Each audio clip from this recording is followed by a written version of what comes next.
Hello, and thank you for that warm introduction. It is an honor and a pleasure to be with you all today. I'm so inspired by the speakers that came before me, and I'm going to apply everything that I'm learning today. So please, I want to keep that same energy going. I want you to grab a pen, paper, something to write with, because I'm going to be asking you reflective questions that I want you to contemplate on tonight after the conference and over the weekend and even early next week. By the end of our time together, I'm going to give you 3 steps to coach yourself forward after surviving trauma, or what I like to call life storms. Because let's face it, all of us are either entering a storm, going through a storm, or coming out of a storm.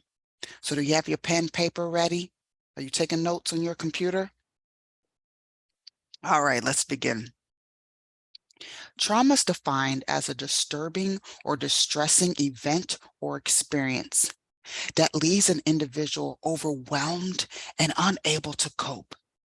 So much so that your physical, emotional, psychological, and social well-being are negatively impacted.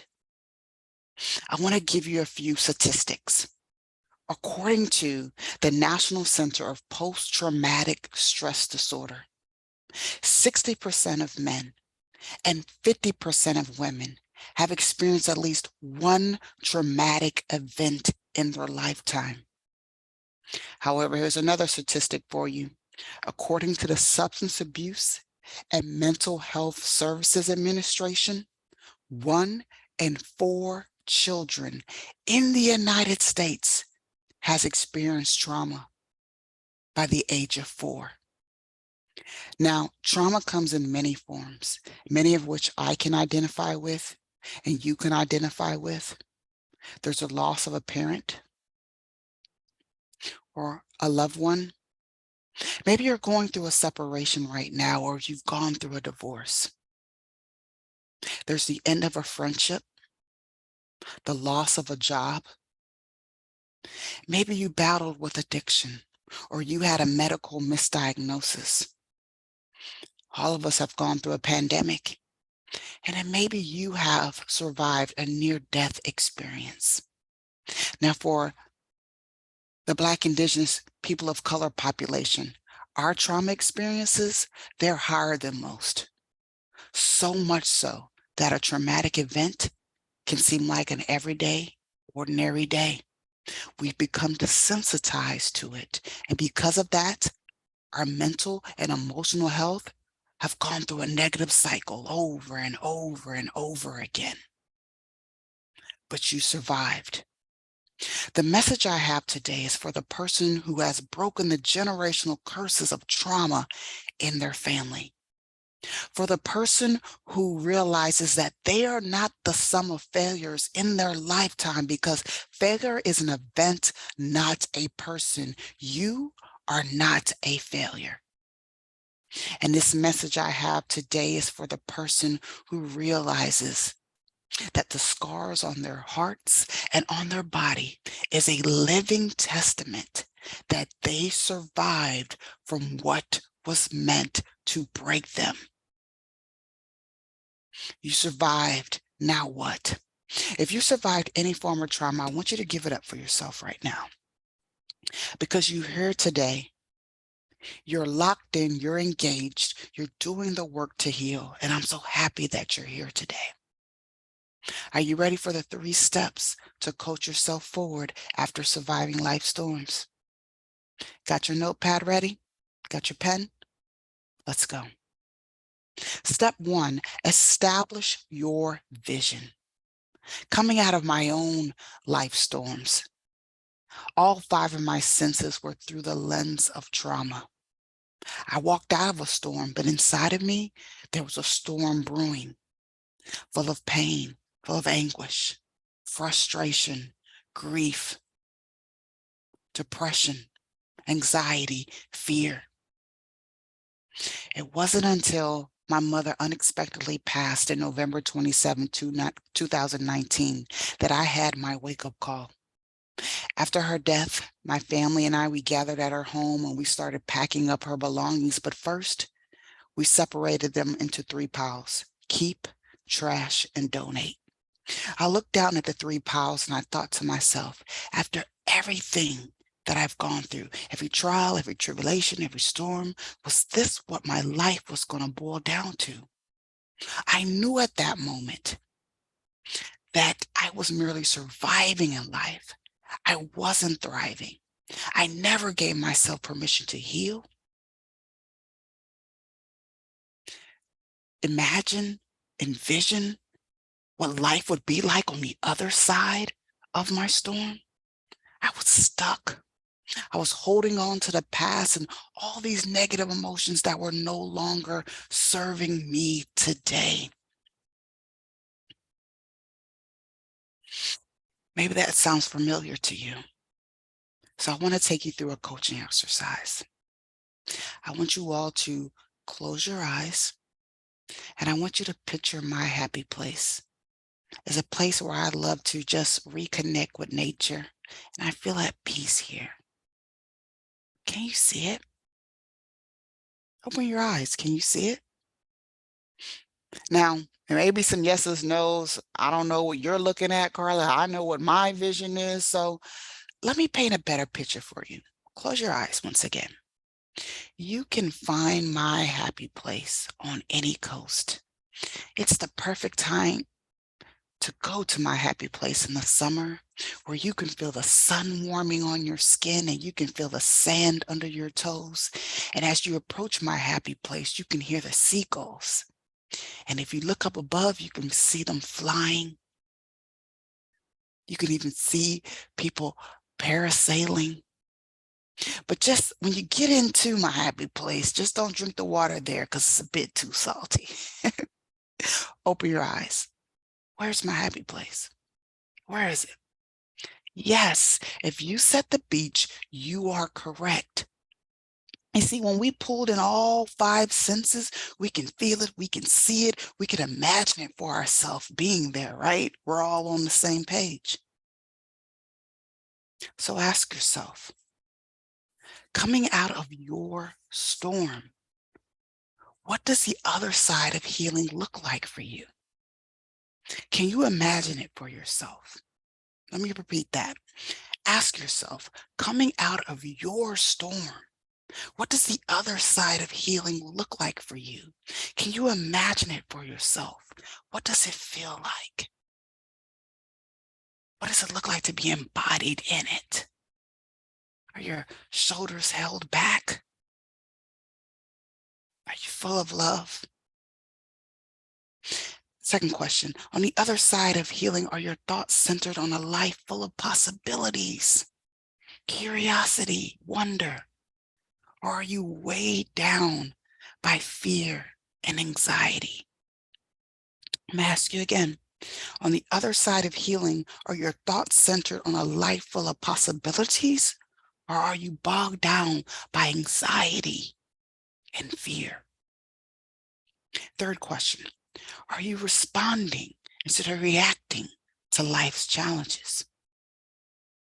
I'm asking it again.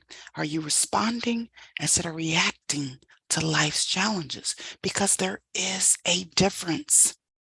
Friends, if you're able to do step one and establish a vision for yourself, then you can create strategic steps to get there. But if you find this step difficult, I ask, is there still more healing to be done?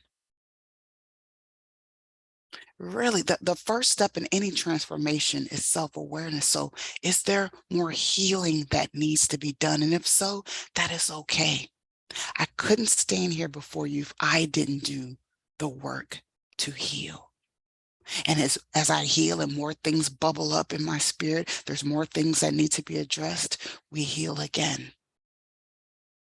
So if healing is what you need at this moment and you're having difficulty establishing your vision, I implore you to seek professional help from a mental health therapist or counselor. And we really got to destigmatize getting a help for our mental health. Because if we had problems with our heart, if our arm was dangling off of our body, right, barely hanging on by a thread, we would go to the ER and get help. It's no different from our mental health. Step 2, change your perspective. What you focus on grows. Redefining your identity and reframing the negative thoughts that you say about yourself is a crucial step in your healing process, because we believe what we say about ourselves, right? More than what someone else says about us. I can tell you all day that you're powerful, you're kind, you're caring, you're strong. But if you don't believe it, if you don't speak that life into your spirit, it doesn't take.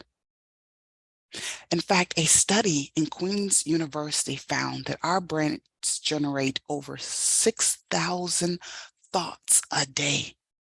Do you have any idea what percentage of those thoughts are negative versus positive? I'm going to give you a minute.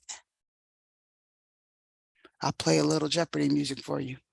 Boo, boo, boo, boo, boo, boo, boo. Boo, boo, boo, boo, boo. Boo, boo, boo, boo, boo, boo, boo, boo, boo, boo, boo, boo. Boo, boo, boo, boo, boo, boo, boo. Got that answer? 80%. That's right. 80% of our thoughts are negative versus the 20% of positive thoughts we may have. And that's because our brain was built to survive at all cost. Now, it's not all bad, right? Because if there's imminent danger present, we want that signal to our brain to alert us, right? But the problem happens is when we ruminate on those negative thoughts for far too long. Then we find ourselves placed into our self-imposed bubble, our comfort zone. Or if you're like me, I'm building a wall. Every time someone has hurt me, that's another layer of wall I'm building. Then I find myself alone and trapped in my own brick castle, right? Where no one's going to hurt me again. No one's going to touch me again. But no one can also, they can't get to me either when I need help the most, when I need love the most, when I need support the most. We got to be careful when we put ourselves in this self-imposed comfort zone, because we can go down a slippery slope of having a victim self-sabotaging mindset where we believe now that trauma has to find who we are. And then self-pity starts to give us a false sense of self-love. When in truth, growth happens when we step out of our comfort zone and we're open, we're exposed, we're vulnerable. That's where the growth happens, because all of us has a story. Like I said earlier, we're either going into a storm, we're in the storm, or we're coming out of the storm. We all have a story. We're speaking up and sharing with others to inspire them, because there truly isn't a testimony without a test. So tonight, I want you to contemplate on your life thus far from your deepest wisdom. I want you to look at each decade of your life as a chapter in the story of your book of life. And I want you to ask yourself, what did you notice about yourself in each chapter? I'll repeat it again. What did you notice about yourself in each chapter? Without blame. For all the people pleasers, this is the time to show yourself love and compassion and empathy. Second question, what were the gifts of each chapter that can serve you and those around you today? Was it knowledge that you gained that can help someone else? Was it a sense of empowerment and strength that you couldn't see before? Everyone else saw it, but now you can see it for yourself as you look back at each chapter, each decade of your life. Was it a renewed sense of hope and faith that you can do and overcome hard things, right? We all know the verse, we can do all things through Christ that strengthen us. Let's not forget about our testimonies. who can learn from your story so that you can think and feel and do something differently, who can learn from your story so they can think, do something differently because of you. And when you look back at your life, friends, I want you to forgive yourself for what you thought you had to do to survive, because you're the hero in your story. No chapter was wasted. Throughout coming out of that storm, your character was developed. Through and coming out, your character was developed. That's where it shows up. And it was strengthened. But in order to see it, a change of perspective is required. So who's writing your story? Is it fear, anxiety, or is it your story of resilience and strength? Author and speaker Joyce Meyer has a saying, you can either be pitiful or powerful, but you can't be both. You can only pick one. What story are you telling today? Step 3, your values shape your future. What do you value? Is it authenticity? Is it courage, creativity, honesty, justice? Your values represent what's most important to you. Your values show you what you're passionate about, what matters to you. Your values help to shape your future, which best aligns with your true, authentic self. In fact, if you were to go to any corporate website and you click on their About Us page, you will find that corporation's core values. I want to give you a couple. Coca-Cola, their core values is diversity, equity and inclusion, equality, human and workplace rights. Then there's Amazon, customer obsession, passion for invention, operation excellence, and long-term thinking. Let me give you one more. We have Tesla, doing the best, taking risk, respect, constant learning, and environmental consciousness. What are your core values? On my website, revealhealthrive.com, I have a free resource page. On that page, you'll find free resources on personal development and also mental health.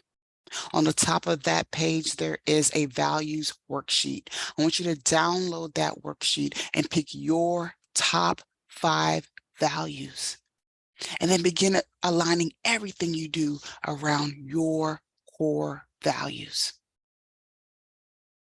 My core values: spirituality, creativity, uniqueness, personal growth, and helping people. Let me give you an example of how that comes into play. Let's say a manager comes to me and says, Karla, I have a great opportunity for you. You are going to make more money than what you do now. Wait a minute now, I'm intrigued because I don't know about you, but eggs are $5 to $6 a dozen here in North Carolina. So please tell me more. Well, you'll no longer be working with a team. You're going to be working by yourself, and you're going to be forecasting and analyzing cost on a monthly, quarterly, and annual basis.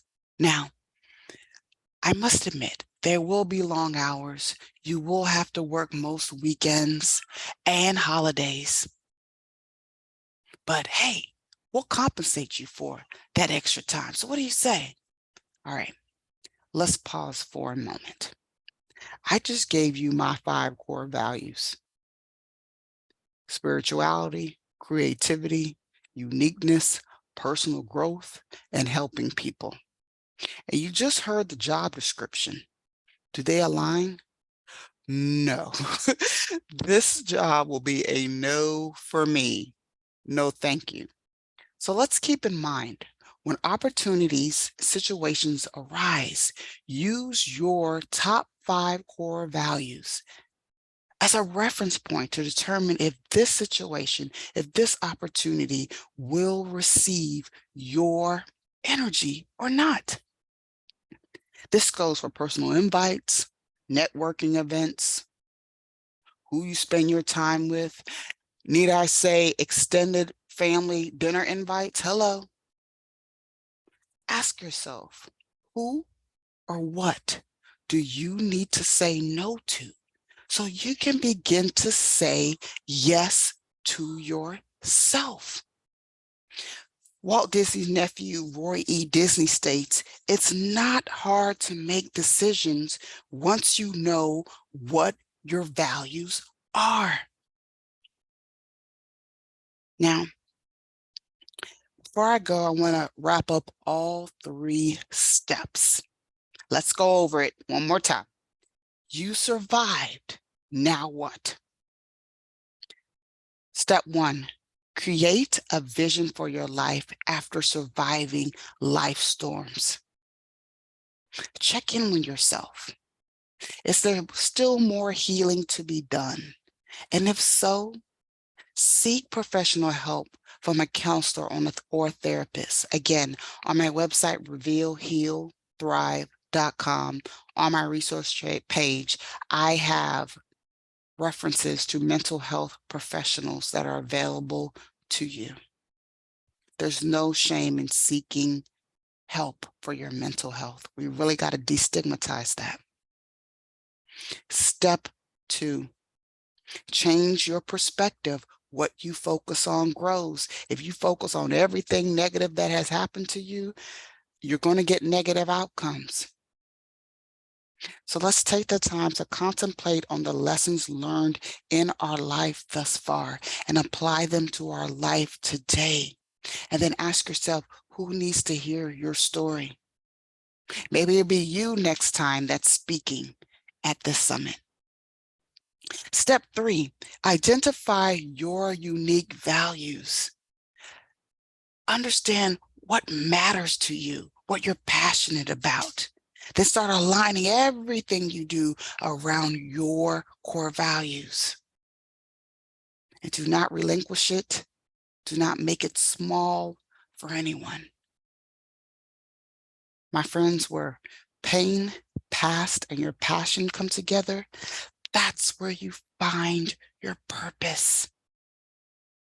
As a certified mental fitness and self-discovery coach, I would love to come alongside you on your journey of self-discovery. As a free gift to you, I'm offering a free consultation discovery session. I want to learn more about your story. I want to learn about the lessons that you've learned. I want to hear about the vision that you have in hand. And I personally want to talk to you about the difference between coaching, therapy, mentorship, and consultation, because there is a difference. And then you can decide if I'm the best person to work with you on creating strategic steps to help you achieve the vision that you have for your life, because you survived. What comes next is left to be written by you. Remember, you're the hero in your story. No chapter is wasted. Through every trial, through every storm, your character was strengthened. It was developed. And without a test, there's not a testimony. Begin to think about your community in which you can share your story with, to inspire, to help others that are entering that storm, that's in that storm and don't know if they can hang on, right? Learn from your story. Seek mental health support when needed. I have coaches that help me with moving forward in my life. And I have a therapist that I meet with monthly to make sure that stuff from my past is not showing up in my presence. So I can be present with myself in my own body. I can now recognize when those negative self-sabotaging thoughts pop up in my head. Now I use them as an alarm system, and I take a pause for a moment and I breathe so I can center myself and then shift from a negative mindset to a positive mindset, where now I can approach this situation using my character strengths, using my core values, understanding my why and the motivation of why I'm doing what I'm doing. And I always remember the Proverbs, and I have quoted here, Proverbs 29:18 reminds us, where there's no vision, the people perish. In other words, without clear direction, you're left to wander aimlessly. That's why it's so important to keep your vision in front of you. I have mine right behind my laptop computer. So anytime when I feel those negative emotions start to build, I can like, wait a minute, let's take a pause. Let's go for a walk. Let's take a few breaths. Let's remember our why. Let's remember our vision and take a new perspective and approach in handling things. Because remember, you survived, but what comes next is left to be written by you. It's been an honor. It's been a pleasure of being here with you today. And please apply everything that you've learned. Take a look at the notes that you took in this session and begin to apply them to your life today. Thank you.